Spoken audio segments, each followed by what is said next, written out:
Hey YouTube, what's going on? I got another video tutorial for you guys today, and today we're going to be touching upon the concept of inserts versus sends in audio processing. So what do I mean by that? Well, you have a bunch of different options when you're processing your audio. One of them happens to be putting the processing units directly on your piece of audio in the processing chain. And the other option is using effects as sends. So in this particular example here, I have a piano loop.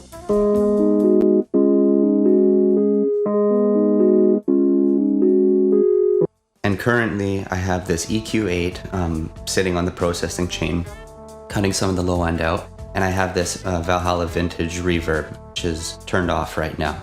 So this is effectively sitting as an insert on the chain. And what I can do is I can turn that on, and then I can manipulate the settings within the reverb, and I can come up with some different sounds.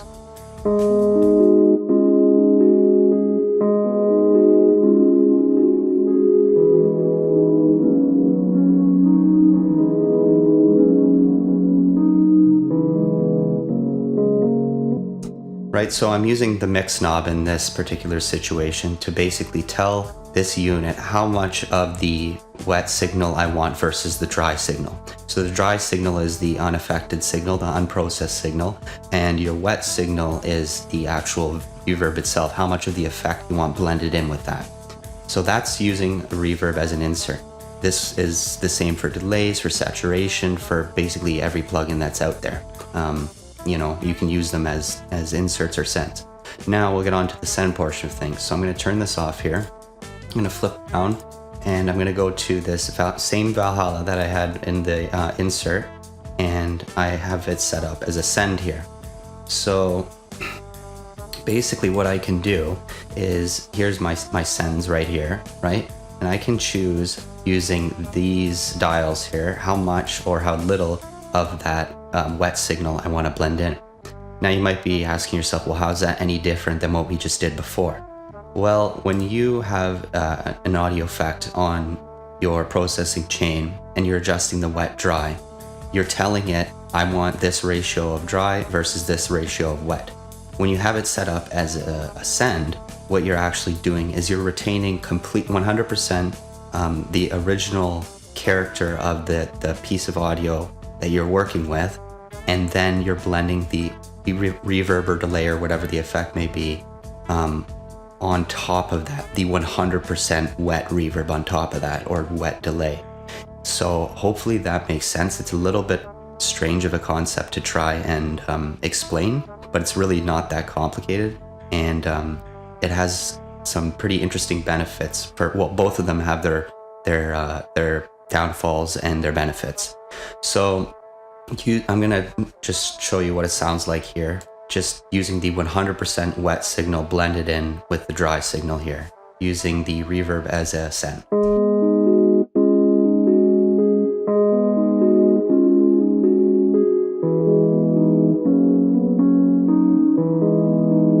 Right, so compared to the first example, you notice that the dry character of the original sound is still there. We haven't actually manipulated this piece of audio right here. We've just created almost like another audio track, completely composed of only the reverb portion of this audio, and then we brought that level up, right? So what you can do, which is really cool with using some different FX as sends, is you can actually EQ them, you can process them differently. Whereas if you have it stuck directly in your chain, you're going to be affecting the dry and the wet signal at the same time with whatever changes you make, which can be good, can be bad, depends on what you're going for.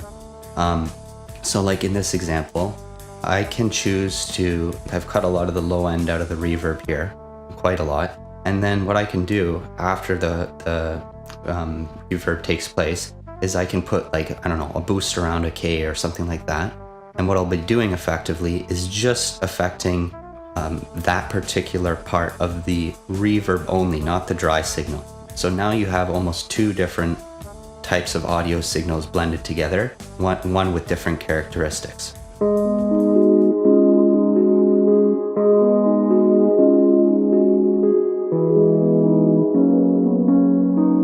right? Whereas if I did that on my insert, then I'm affecting the entirety of that piece of audio.